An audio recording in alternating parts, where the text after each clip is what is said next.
आपकी जरूरत। एक व्यक्ति था, उसके गुरु एक सन्यासी थे। वह व्यक्ति दुनियादारी से ऊब सा गया था। वह अपने गुरु की तरह ही दुनियादारी छोड़कर सन्यासी बनना चाहता था। उसने अपने परिवार को यह बात बताई तो सभी ने मना कर दिया, यह कहते हुए कि हम सब आपसे बहुत प्यार करते हैं।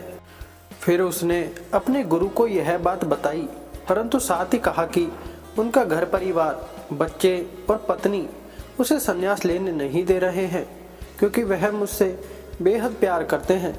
गुरु ने कहा, यह किसी सूरत में प्यार नहीं है। गुरु ने उसे बहुत समझाया, पर वह व्यक्ति नहीं मान रहा था। फिर गुरु ने कहा, अच्छा ठीक है।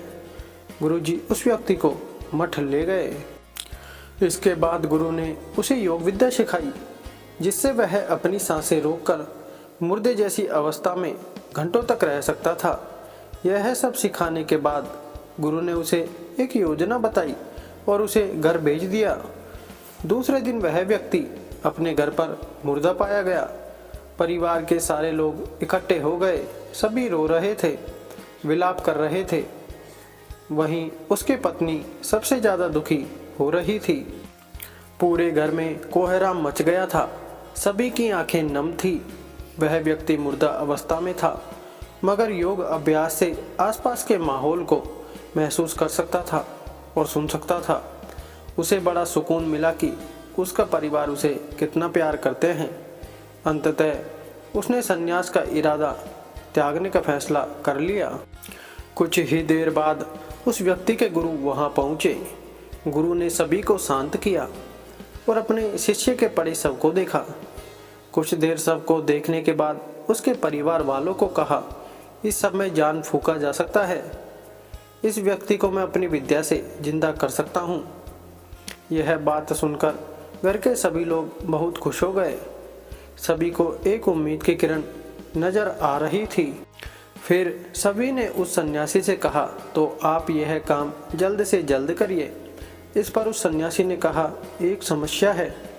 इस कार्य के लिए परिवार के किसी अन्य सदस्य को अपना प्राण त्यागने होंगे। यह सुनकर सभी लोगों की सांसें रुकी की रुकी रह गई। सभी ने एक दूसरे को देखा। सन्यासी ने परिवार के सभी सदस्यों से एक एक कर पूछा, पर किसी ने भी हाँ नहीं कहा।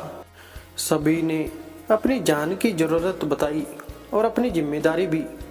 सन्यासी ने फिर उस व्यक्ति की पत्नी से कहा, अगर यह नहीं रहे तो तुम कैसे जियोगी? उसकी पत्नी ने तुरंत जवाब दिया, मैं इनके बगैर भी जी लूंगी। गुरु ने उस व्यक्ति के बच्चों से भी यही सवाल किया। उनका भी जवाब नहीं थी। फिर यही सवाल उस व्यक्ति के माता पिता से किया। उनका भी जवाब एक ही था। इसके बाद गुरु उस व्यक्ति के सबके पास आए और बोले, हे व्यक्ति, तुम उठ खड़े हो जाओ। वह व्यक्ति उठकर बैठ गया। फिर उसके गुरु वहां से जाने लगे। उसने अपने गुरु को रोका और गुरु से कहा, मैं भी आपके साथ चलता हूँ। अब उस व्यक्ति को समझ में आ गया था कि उसकी ज़रूरत उसके घर में कितनी है। अब वह एक पल भी अपने घर में रहना नहीं चाहता था। वीडियो अच्छी लगी हो तो वीडियो को लाइक करके, चैनल को सब्सक्राइब करके बेल आइकन जरूर दबाएं। धन्यवाद।